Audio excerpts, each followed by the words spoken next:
बात अकाउंट निकालने की क्वेश्चन से कि उस क्वेश्चन में कितने अकाउंट हैं, तो कोई भी क्वेश्चन हो उसको जब आप इमेजिन करेंगे कि हम खुद कर रहे हैं तो वहाँ पर सारी चीज़ें पता हो जाती हैं। जैसे यहाँ पर पहला क्वेश्चन है कि mister Verma purchased a computer. Mister Verma यानी कि ये बिजनेस के ऑनर हैं, इसको आप थोड़ी देर के लिए अपने आप को मान लें कि हम हैं, ठीक है। तो हमने क्या किया, यानी mister Verma purchase a computer in cash 18,000। Mister Verma ने क्या किया, एक कंप्यूटर खरीदा कैश यानी कि नगद खरीदा, कितने का, 18,000 रुपये का। तो आपको पता चल गया होगा कि इसमें अकाउंट हमारा कितना निकलेगा, एक तो कंप्यूटर का अकाउंट निकल जाएगा और दूसरा कैश का अकाउंट निकलेगा, क्योंकि हमने जब कंप्यूटर खरीदा तो कंप्यूटर एक अकाउंट हो गया और दूसरा हो गया कैश का, ठीक है। तो यहाँ पर कंप्यूटर एंड कैश ये दो अकाउंट निकलेंगे। अब इसमें डेबिट क्या होगा, क्रेडिट क्या होगा, तो आपको पता हो गया होगा, डेबिट में हो जाएगा कंप्यूटर और क्रेडिट में हो जाएगा कैश, ठीक है। क्रेडिट में क्या होगा, कैश, क्योंकि कैश जाने वाला रहेगा और कंप्यूटर आने वाला रहेगा, दोनों ही रियल अकाउंट हैं, ठीक है। चलिए, तो यहाँ पर चलिए इसको हम जो है व्हाइट बोर्ड पर सॉल्व करते हैं, वहाँ पर जगह अच्छा खासा मिल जाएगा। तो देखिए यहाँ पर जो पहला क्वेश्चन आपका है, इसमें mister Verma purchase a computer, तो यहाँ पर डेबिट आपका क्या हो जाएगा, डेबिट हो जाएगा कंप्यूटर, ठीक है। डेबिट क्या होगा आपका, कंप्यूटर हो जाएगा, कितने से, 18,000 रुपये से, ठीक है। यहाँ पर हैंड राइटिंग पे आप मत ध्यान दीजिए, क्योंकि अगर हैंड राइटिंग यहाँ पर आएंगे तो टाइम लगेगा। और क्रेडिट में आपका क्या हो जाएगा, क्रेडिट में आपका हो जाएगा कैश। डेबिट को शॉर्ट में DR और क्रेडिट को शॉर्ट में हम CR इस तरह से भी लिखते हैं या लिख सकते हैं, ठीक है। और यहाँ पर कैश, ये कैश आपका हो जाएगा 18,000, दोनों में सेम अमाउंट होगा, क्योंकि कंप्यूटर की कीमत भी 18,000 है और जो हम कैश दे रहे हैं वो भी 18,000 ही दे रहे हैं। तो ये क्वेश्चन आपका हो गया। इसी तरह से यहाँ पर दूसरा क्वेश्चन आगे उसको पढ़ते हैं और समझते हैं कि यहाँ पर क्या होगा। तो देखिए अगला क्वेश्चन है, mister Verma purchased an office table, यानी मिस्टर वर्मा ने क्या किया, ऑफिस टेबल परचेज की 3500 रुपए की, ठीक है। एंड ऑफिस चेयर 4,000, यानी कि यहाँ पर क्या किया है, ऑफिस टेबल 3500 रुपए की खरीदी है और ऑफिस चेयर 4,000 रुपए की खरीदी है, इन कैश यानी कि नगद खरीदी है, ठीक है। क्वेश्चन को ध्यान से समझना, समझ आ गया होगा आई थिंक। यानी कि इन्होंने क्या किया है, एक ही बार में यानी एक ही क्वेश्चन में ऑफिस टेबल भी खरीदी है 3500 की एंड ऑफिस चेयर भी खरीदी है 4,000 रुपए की, और पेमेंट कैसे किया, इन कैश यानी नगद कर दिया है, ठीक है। तो यहाँ पर सबसे पहले तो हम अकाउंट निकालेंगे। तो हमारे बिजनेस में एक्चुअल में जब हम खरीदेंगे, ये दोनों आइटम खरीदेंगे, तो एक तो ऑफिस टेबल हमारा आइटम हो जाएगा, ठीक है। यहाँ पर एक हो गया आपका ऑफिस टेबल, ठीक है, और दूसरा यहाँ पर निकल के आएगा आपके सामने क्या, ऑफिस चेयर, ठीक है। दूसरा क्या होगा, ऑफिस चेयर हो जाएगा। तो ये office table and office chair दो अकाउंट निकल गए। तीसरा अकाउंट यहाँ पर निकलेगा कैश का, क्यों, क्योंकि हम नगद पे कर रहे हैं। तो एक्चुअल में तीन ही चीज़ें तो बिजनेस में हुई, हमारे बिजनेस में दो चीज़ों की एंट्री हुई, office table and office chair, और हमारे बिजनेस से गया क्या, कैश। तो यहाँ पर इसमें तीन अकाउंट जो है हमारे सामने निकल करके आए हैं। अब इन तीनों को हमें डेबिट और क्रेडिट निकालना है। तो हम ये देखेंगे कि office table and office chair ये क्या है, वस्तु है कि नहीं है, दोनों वस्तुएं हैं। तो जो वस्तु होती है वो हमेशा रियल अकाउंट में आती है, आपको पता है ना। तो ये दोनों क्या हो जाएंगी, ये दोनों रियल अकाउंट होंगी। तो अगर रियल अकाउंट होंगी तो रियल अकाउंट का रूल क्या कहता है, आपको याद होगा, रियल अकाउंट का रूल कहता है कि आने वाले को डेबिट कर दो, यानी जो बिजनेस में आ रहा है उसे डेबिट कर दो, ठीक है। तो यहां पर ये दोनों क्या हो जाएंगे, डेबिट, क्योंकि दोनों ही बिजनेस में आ रहे हैं, दोनों डेबिट हो गए।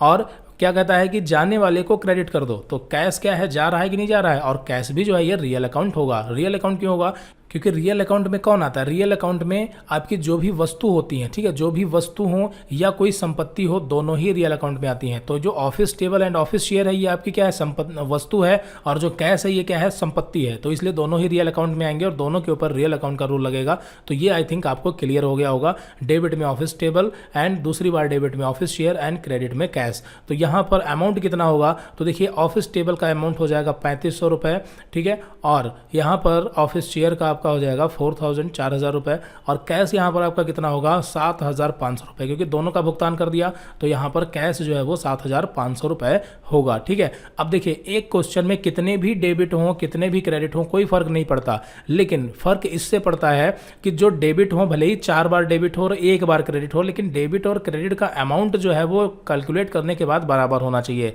तो यहाँ पर देखिए डेबिट 2 बार और क्रेडिट 1 ही बार है, लेकिन अगर अमाउंट की बात करें तो डेबिट के अमाउंट को जोड़ें और क्रेडिट वाले को देखें तो दोनों का अमाउंट बराबर आता है, ठीक है। तो बस हमें यही ध्यान रखना होता है कि अगर मान लेते हैं 3 बार क्रेडिट हुआ, 3 बार क्रेडिट हुआ और 1 बार डेबिट हुआ, तो यहाँ पर तीनों का, इन तीनों क्रेडिट का जो भी अमाउंट होगा वो 1 बार डेबिट में इस तरह से आएगा, ठीक है। तो ये चीज़ होती है। तो आई थिंक समझ आ गया होगा, दोनों क्वेश्चन क्लियर हो गए। चलिए आगे अगला क्वेश्चन देखते हैं यहाँ पर। अब देखिए अगला क्वेश्चन है, mister Verma opened a bank account, mister Verma ने क्या किया, एक बैंक अकाउंट ओपन किया इन HDFC बैंक, यानी कहां पर, HDFC बैंक में। यानी मिस्टर वर्मा ने एक बैंक अकाउंट अपना ओपन करवाया HDFC बैंक में बाय डिपॉजिट कैश 50,000, यानी कि क्या किया, मिस्टर वर्मा ने एक बैंक अकाउंट HDFC बैंक में खोला और 50,000 रुपए जमा कर दिया इन कैश, यानी नगद जमा किए। ठीक है, तो यहां पर क्वेश्चन को देखिए, समझिए। अगर आप यहां पर मान लेते हैं बिजनेस के ऑनर हैं और आप बैंक जाते हैं, बैंक में अपना अकाउंट ओपन कराते हैं और फिर उसके बाद बैंक में 50,000 रुपए जमा कर देते हैं, तो यहां पर एक्चुअल में क्या हुआ, ठीक है, इसको हमें समझना है। तो देखिए एक्चुअल में क्या हुआ, यहां पर सबसे पहले तो हम अकाउंट निकालेंगे। तो एक अकाउंट आपका निकल जाएगा HDFC बैंक का, एक किसका अकाउंट निकलेगा, HDFC बैंक का अकाउंट निकलेगा, और दूसरा यहां पर निकलेगा कैश का। क्यों, क्योंकि जो पैसा हमारे बिजनेस से कैश, यानी अगर हम 50,000 रुपए बैंक में जमा करेंगे तो 50,000 रुपए हमारे बिजनेस से कैश के रूप में जो होगा वो चला जाएगा ना। तो जब 50,000 रुपए कैश के रूप में जाएगा तो बिजनेस ये पूछेगा कि ये 50,000 रुपए कहाँ जा रहा है। ठीक है, तो हम बताएंगे बिजनेस को कि बैंक में जा रहा है, यानी हम बैंक में पैसा जमा कर रहे हैं। ठीक है, तो यहां पर एक तो अकाउंट आपका HDFC बैंक का होगा और दूसरा हो जाएगा आपका कैश का। ठीक है, ये तो क्लियर हो गया, अकाउंट कैसे निकलेंगे पता चल गया। ठीक है, एक्चुअल में यही दो चीजें हो रही हैं, एक तो बैंक में पैसा जा रहा है और दूसरा कैश हमारे बिजनेस से जा रहा है। ठीक है, तो यहां पर दो अकाउंट निकल करके आ गए सामने। अब इसमें HDFC बैंक ये कौन सा अकाउंट है, HDFC बैंक ये आपका पर्सनल अकाउंट है। हमने बताया था कि पर्सनल अकाउंट का रूल कहता है कि जो भी व्यक्ति या कोई संस्था या कंपनी ऑर्गेनाइजेशन है तो वो सब पर्सनल अकाउंट में होते हैं। तो HDFC बैंक क्या है, ये एक ऑर्गेनाइजेशन, ये एक आपकी बैंक है। ठीक है, ऑर्गेनाइजेशन हम कह सकते हैं, कंपनी कह सकते हैं। तो यहां पर HDFC बैंक क्या हो जाएगा, ये आपका पर्सनल अकाउंट हो जाएगा। और पर्सनल अकाउंट का रूल कहता है कि पाने वाले को डेबिट कर दो, यानी पाने वाला जो है उसे क्या कर दो, डेबिट कर दो। तो यहां पर बैंक पाने वाली है कि नहीं है, बिल्कुल। हालांकि वो हमारे जो पैसा है वो हमारे अकाउंट में जा रहा है वो ठीक है, लेकिन एक्चुअल में पैसा बैंक के पास ही जा रहा है, यानी बैंक क्या हो गई, पाने वाली। तो इसलिए यहां पर डेबिट में होगा आपका बैंक। ठीक है, डेबिट में क्या हो जाएगा, HDFC बैंक होगा। यहां पर कई लोगों को कंफ्यूजन रहते हैं कि पैसा तो हमारे अकाउंट में जा रहा है तो बैंक पाने वाली कैसे हुई। तो यहां पर आपको बता दें, देखिए बैंक पाने वाली इसलिए हुई क्योंकि जब हम पैसा बैंक के अकाउंट में जमा करते हैं तो पैसा एक्चुअल में बैंक ही के पास ही रहता है। ठीक है, यानी पाने वाली बैंक हो जाती है। और जब हम बैंक अकाउंट से पैसा कभी भी निकालते हैं तो वो हमें क्या कर देती है, मतलब क्रेडिट कर देती है, यानी कि तब जो बैंक है वो पैसा देने वाली होती है। तो बात वही हो गई कि जब हमने बैंक में पैसा जमा किया तो बैंक पाने वाली हो गई, और जब बैंक से हमने पैसा निकाला तो बैंक देने वाली हो गई। तो बात वही हो गई। ठीक है, तो यहाँ पर जो कैलकुलेशन है वो हमारी सही रहेगी, हमेशा गलत नहीं होगी। ठीक है, तो यहाँ पर बस इसी चीज़ का ध्यान रखना है कि यहाँ पर जब हमने बैंक में पैसा जमा किया तो बैंक जो है वो पाने वाली होगी, इसलिए डेबिट HDFC बैंक हो जाएगा। और हमारे बिजनेस से कैश जो है वो जाने वाला है, क्योंकि कैश क्या है, कैश आपका रियल अकाउंट है और रियल अकाउंट का रूल कहता है कि जाने वाले को क्रेडिट करो। ठीक है, तो यहां पर हम क्रेडिट में कैश कर देंगे।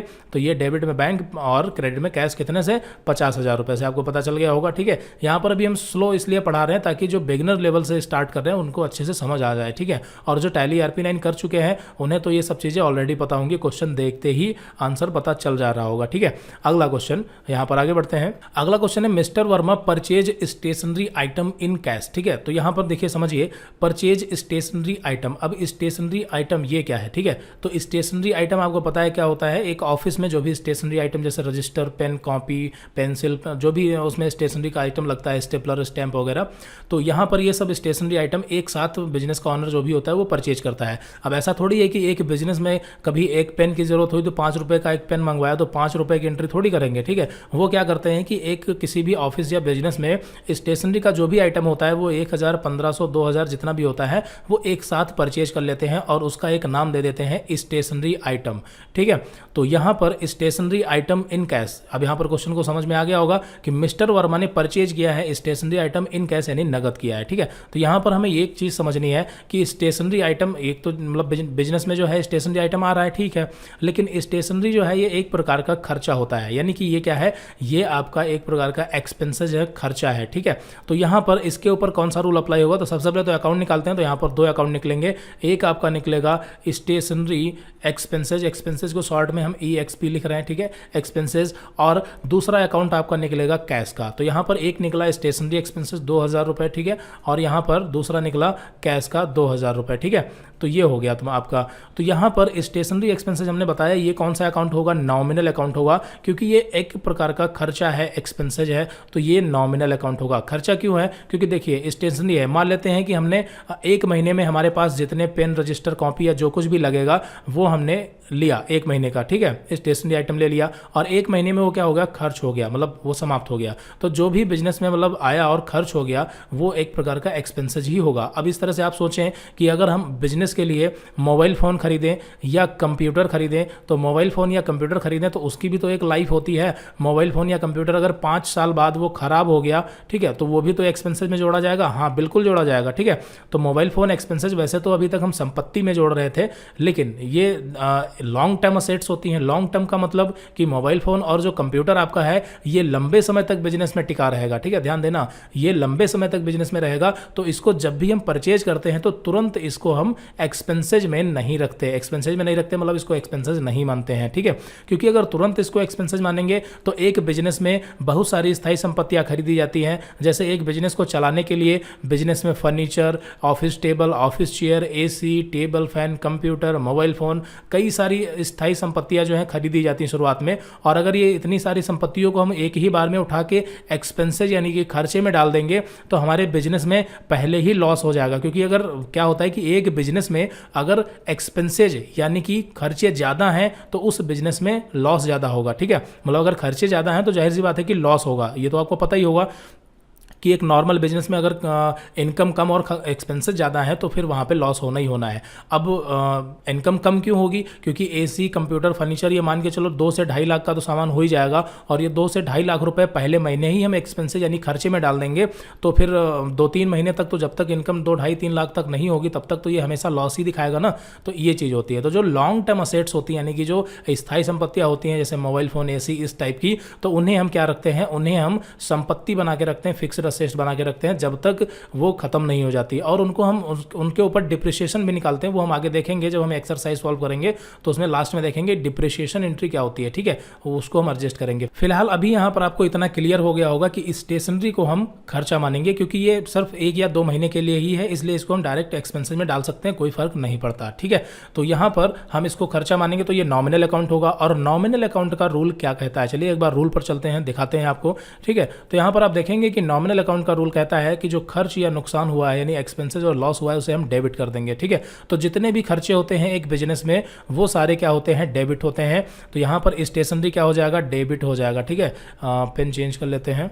तो यहाँ पर स्टेशनरी आपका क्या हो जाएगा, डेबिट हो जाएगा। और जाहिर सी बात है कि कैश क्रेडिट हो जाएगा, क्यों, क्योंकि कैश तो बिजनेस से जा ही रहा है, ठीक है, बिजनेस से कैश जा रहा है और कैश रियल अकाउंट है। तो आई थिंक यहाँ पर ये 4 क्वेश्चन आपके अच्छे से क्लियर हो गए होंगे। इसी तरह से स्टेशनरी यहाँ पर डेबिट हुआ है क्योंकि खर्चा है। इसी तरह से अगर हम बिजनेस में रेंट देते हैं अपने ऑफिस का या गोडाउन का, या सैलरी देते हैं एम्प्लॉयज़ को, या ऑफिस मेंटेनेंस खर्चा होता है, या टेलीफोन बिल देते हैं, या इलेक्ट्रिसिटी बिल देते हैं, तो ये सारे भी एक्सपेंसेज यानी खर्चे होते हैं और इन सभी को भी हम डेबिट करते हैं। क्योंकि एक बिजनेस में जितने भी खर्चे होते हैं उन्हें हम डेबिट करते हैं और वो खर्चे जिसके जरिए हम करते हैं, जैसे अगर नगद किया तो कैश क्रेडिट हो जाएगा, या अगर हमने उस खर्चे के लिए जैसे रेंट के लिए हमने चेक दे दिया, हमने क्या किया 5,000 रुपये का चेक रेंट के लिए इशू कर दिया यानी किराया दिया 5,000 रुपये चेक के माध्यम से, तो डेबिट में आपका क्या हो जाएगा, आपको पता चल गया होगा, डेबिट में रेंट हो जाएगा क्योंकि खर्चा है, रेंट एक्सपेंसेज है। और क्रेडिट में हो जाएगी HDFC बैंक। क्रेडिट में HDFC बैंक क्यों हो जाएगी, मतलब HDFC बैंक या जो भी बैंक आपकी है, तो मान लेते हैं HDFC बैंक है, तो क्रेडिट में HDFC बैंक इसलिए होगी क्योंकि बैंक यहाँ पर देने वाली हो जाएगी। अगर हम किसी को चेक देते हैं तो वहाँ पर पैसा कौन देगा, बैंक ही तो देगी, हालांकि कटेगा हमारे अकाउंट से लेकिन देगी बैंक ही। क्यों, क्योंकि जब हम पैसा बैंक को जमा करते हैं तो बैंक पाने वाली होती है, तो अगर हम बैंक से पैसा निकालेंगे तो बैंक देने वाली हो जाएगी, सीधी सी बात है, ठीक है। तो फिलहाल इसके बारे में आगे हम देखेंगे। तो यहाँ पर अभी हमने 4 क्वेश्चन जो है वो कंप्लीट कर लिए हैं, ठीक है। तो यहाँ पर वापस आते हैं और यहाँ पर एक्सरसाइज में यहाँ पर हमने 4 क्वेश्चन कंप्लीट किए हैं और बाकी जो आगे बचते हैं ये आपको हम होमवर्क के लिए दे रहे हैं, आपको खुद से करना है। बाकी हम अगली वीडियो में इनको सॉल्व करवा देंगे, ऐसा नहीं है, हम इसलिए दे रहे हैं ताकि आप जो है अपनी तरफ से सॉल्व करें इसे कॉपी पे, रजिस्टर पे, ठीक है। और इसको अगर आप कॉपी पे सॉल्व कर लेते हैं तो आप आसानी से किसी भी क्वेश्चन से डेबिट, क्रेडिट और अकाउंट निकाल लेंगे और टैली में एंट्री आराम से कर सकेंगे, ठीक है। तो यहाँ पर थोड़ा सा बता देते हैं, देखिए 5वां क्वेश्चन, मिस्टर वो purchase mobile phone 5,000 from Raj telecom, ठीक है। यहाँ पर 5,000 रुपये का मोबाइल फोन खरीदा है उधार। उधार कैसे पता चला, ऑन क्रेडिट, ऑन क्रेडिट का मतलब उधार खरीदा है। है और किससे खरीदा है, राज टेलीकॉम से। तो इसमें से आपको अकाउंट निकाल के डेबिट क्रेडिट निकालना है। और इसी तरह से क्वेश्चन नंबर 6 एंड 7 यहाँ पर क्वेश्चन नंबर 6 में क्या किया है, mister Verma withdraw 10,000 from HDFC bank, यानी कि मिस्टर वर्मा ने क्या किया, 10,000 रुपये बैंक से निकाले हैं। तो 10,000 रुपये बैंक से निकाले हैं, तो इसमें आपको पता चल गया होगा अगर बैंक से पैसा निकालेंगे तो पैसा बैंक से निकालने का मतलब है कि कैश डेबिट होगा। क्यों? क्योंकि कैश बिजनेस में आ जाएगा अगर 10,000 रुपये बैंक से निकालेंगे। और क्रेडिट में क्या हो जाएगा, क्रेडिट में आपका हो जाएगा HDFC बैंक। क्यों? क्योंकि बैंक पैसा दे रही होगी। इसी तरह से mister Verma paid cash 5,000 to Raj Telecom. अब यहाँ पर राज टेलीकॉम पर्सनल अकाउंट है और पर्सनल अकाउंट यहाँ पर देखिए राज टेलीकॉम देने वाले थे, लेकिन यहाँ पर पाने वाले हो जाएंगे। क्यों? क्योंकि यहाँ पर देने वाले इसलिए थे क्योंकि उधार लिया था, लेकिन यहाँ पर मिस्टर वर्मा पेड कर रहे हैं, भुगतान कर रहे हैं राज टेलीकॉम को। तो यहाँ पर राज टेलीकॉम क्या हो जाएंगे, पाने वाले, और पाने वाला डेबिट होता है क्योंकि ये पर्सनल अकाउंट है। ठीक है, यहाँ पर थोड़ा स्पीड हम पढ़ाने की बढ़ा रहे हैं क्योंकि ये एक्सरसाइज आपको हम घर के लिए दे रहे हैं, लेकिन थोड़ा थोड़ा हिंट दे रहे हैं आपको ताकि आप आराम से इसको सॉल्व कर सकें। ठीक है, और क्रेडिट में आपका क्या हो जाएगा, क्रेडिट में कैश होगा क्योंकि कैश जो है ये बिजनेस से जा रहा है। ठीक है, इसी तरह से अगला question, question number 8, mister Verma received a bill 4,500 from Sukun offset for printing office stationery. तो देखिए यहाँ पर क्वेश्चन को थोड़ा सा घुमा दिया गया है, लेकिन इसको अगर आप ध्यान से समझेंगे तो समझ आ जाएगा। Mister Verma received a bill, mister Verma यानी कि हम यानी कि बिजनेस का ऑनर, उसको हम अपने आप को मानते हैं जब एंट्री सॉल्व करते हैं। तो हमने क्या किया, एक बिल प्राप्त किया। ठीक है, हमने क्या किया, एक बिल प्राप्त किया। अच्छा, हम बिल क्यों प्राप्त करेंगे, हम बिल हमें क्यों मिलेगा? तो जाहिर सी बात है कि अगर हम कहीं गए होंगे, कुछ खर्चे किए होंगे और मतलब पैसा नहीं दिया होगा यानी उधार कर दिया होगा, तो हमारे पास कुछ दिनों में हमारे पास एक बिल आ जाता है। ठीक है, उसी तरह से यहाँ पर मिस्टर वर्मा ने क्या किया, एक रिसीव्ड किया है बिल, यानी बिल प्राप्त किया। कितने का, 4,500 रुपये से। किसने दिया है, सुकुन ऑफसेट ने दिया है। सुकुन ऑफसेट यहाँ पर एक व्यक्ति है या फिर हो सकता है शॉप का नाम हो, जो भी है, मतलब ये पर्सनल अकाउंट होगा, ये एक अकाउंट निकलेगा इस क्वेश्चन से। तो यहाँ पर सुकुन ऑफसेट ने 4,500 का बिल दिया है। किस लिए दिया है, ऑफिस स्टेशनरी, यानी कि यहाँ पर स्टेशनरी खरीदी गई थी। ठीक है, यानी यहाँ पर भी स्टेशनरी खरीदी गई है। ठीक है, अब स्टेशनरी में सिर्फ कॉपी पेन रजिस्टर ये सब नहीं आता है। अगर कोई कंपनी या कोई बिजनेस अगर अपनी एडवर्टाइजमेंट करवाता है, एडवर्टाइजमेंट में पॉम्पलेट और बैनर ये सब चीज़ें छपवाता है, तो वहाँ पर वो भी स्टेशनरी में ही सारी चीज़ें आ जाती हैं। ठीक है, तो इसलिए जो 4,500 रुपये ये हो सकता है कि यही इसी टाइप का स्टेशनरी आइटम हो। ठीक है, बैनर और पॉम्पलेट और एडवर्टाइजमेंट का। कुछ लोग क्या करते हैं कि अपने बिजनेस में जो एडवर्टाइजमेंट का एक्सपेंसेज होता है उसको अलग से रखते हैं, मतलब एडवर्टाइजमेंट एक्सपेंसेज नाम का जो है अकाउंट अलग से खोलते हैं। फिलहाल उसको हम स्टेशनरी में भी रख सकते हैं, कहीं भी रख सकते हैं, वो हमारे पे डिपेंड करता है कि हम कैसे बिजनेस को हैंडल कर रहे हैं। आगे हम सारी चीज़ें डिटेल में देखेंगे। ठीक है, अभी यहाँ पर जितना आपको हम समझा रहे हैं उतना समझिए।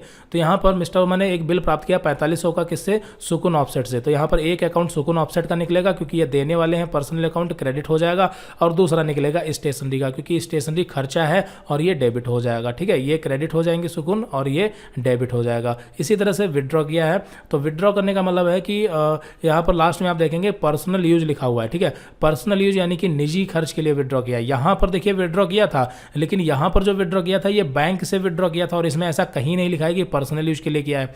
तो अगर पर्सनल यूज के लिए किया होता तो ये वाली एंट्री होती अलग टाइप की, और पर्सनल यूज के लिए नहीं किया है, इसका मतलब कि ये पैसा बिजनेस में ही आया। ये पैसा कहाँ आया, ये बिजनेस में आया, विड्रॉ किया जो। लेकिन ये वाला जो विड्रॉ किया है 4,000 रुपये HDFC बैंक से निकाला फॉर पर्सनल यूज यानी निजी खर्च के लिए। तो अगर निजी खर्च के लिए निकाला है तो इसकी एंट्री अलग टाइप से होती है। तो इसको हम जो है अगली वीडियो में मतलब आगे बता देंगे। आप इसको सॉल्व कर पाएँ तो कर लेना, नहीं तो फिर हम अगली वीडियो में बता देंगे। तो यहाँ पर इसमें जो क्वेश्चन बचे हैं ये आपको अगली वीडियो में हम सॉल्व करवाएंगे। तब तक आप इसको अपने आप से ट्राई करें और फिर उसके बाद यहाँ पर आगे हम स्टार्ट करेंगे इंट्रोडक्शन टू बिजनेस ऑर्गेनाइजेशन। हमारे इंडिया में कितने टाइप्स के बिजनेस हैं, ये सारी चीज़ें हम स्टार्ट करेंगे। फिलहाल इस वीडियो में इतना ही। अगर आपकी कोई क्वेरी है, कोई डाउट है तो आप कमेंट कर सकते हैं। मिलते हैं अगली वीडियो में। Okay, so thanks for watching this video.